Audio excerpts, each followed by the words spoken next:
My name is Veronica Monet, and I want to tell you that I'm feeling a little bit sad right now. One of the reasons that I feel sad is that here we are again getting ready to possibly pass legislation that affects the lives of sex workers, and yet where are the sex workers? Somehow they didn't get invited to speak.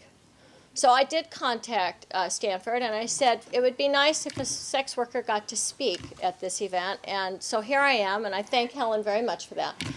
I am not currently a sex worker. I worked as a prostitute from 1989 to 2004. That's a very long career.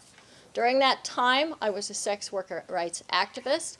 I've been retired now for 8 years. I'm still a sex worker rights activist. I'll probably be an activist for sex worker rights until the day I die.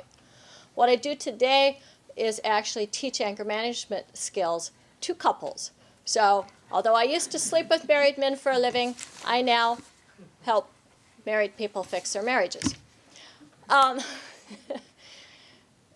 What I also am is a rape survivor, an incest survivor, a domestic violence survivor, and I have a tremendous feeling in the pit of my gut for anybody who is victimized. I absolutely know that rescuing victims doesn't help us. We need to be empowered, and that means that you have to talk to us like we're people, with respect and dignity. Not come to us and tell us what we need. Don't come to us and tell us what we want. Ask us what we need and what we want. Chris Kelly spent $2 million on this. I can think of so many women who could have used that money to get out of prostitution. So many people who could have used that to help victims. But apparently somebody's political career is more important than really helping the victim. Human trafficking has become conflated with the term prostitution. It's actually on the agenda for a lot of organizations now. One in particular that I found on the internet was the International Association of Sex Trafficking Survivors. They come out and say that making distinctions between sex trafficking and prostitution is harmful and misleading. So what we have in Proposition 35 is some very overbroad terminology.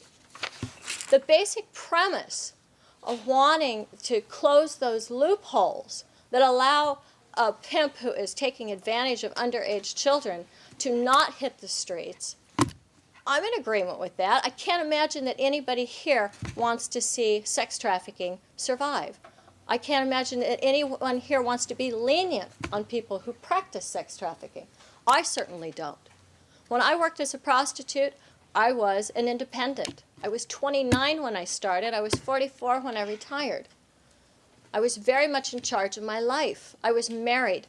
So here's how Proposition 35 would affect me if I were still working.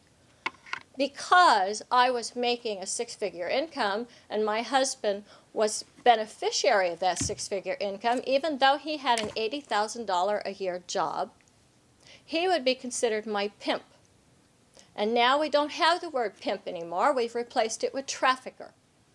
What happens when you go from prostitution and pimp and start talking about trafficking? One of the things that you do is invoke a lot of federal legislation. So now you've turned it into a huge crime.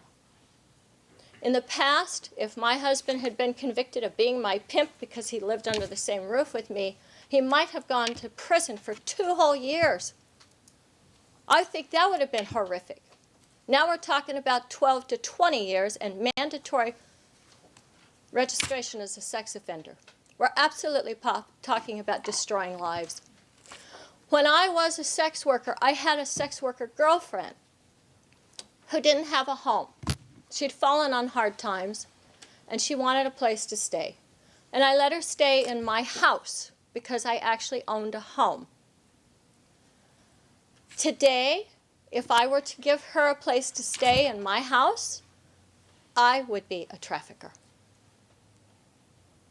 Proposition 35 criminalizes the lives of sex workers to such a degree that the friends that I still have that are working I will be afraid to let them make phone calls from my house. I will be afraid to give them a ride in my car. I would be afraid to accept money from them for gas. And I sure as hell wouldn't want to give them any money. This will separate us. It will divide us. It will cause the people that you want to rescue to be further underground. Prohibition has never been a solution to solving crime. Certainly not helping prostitutes.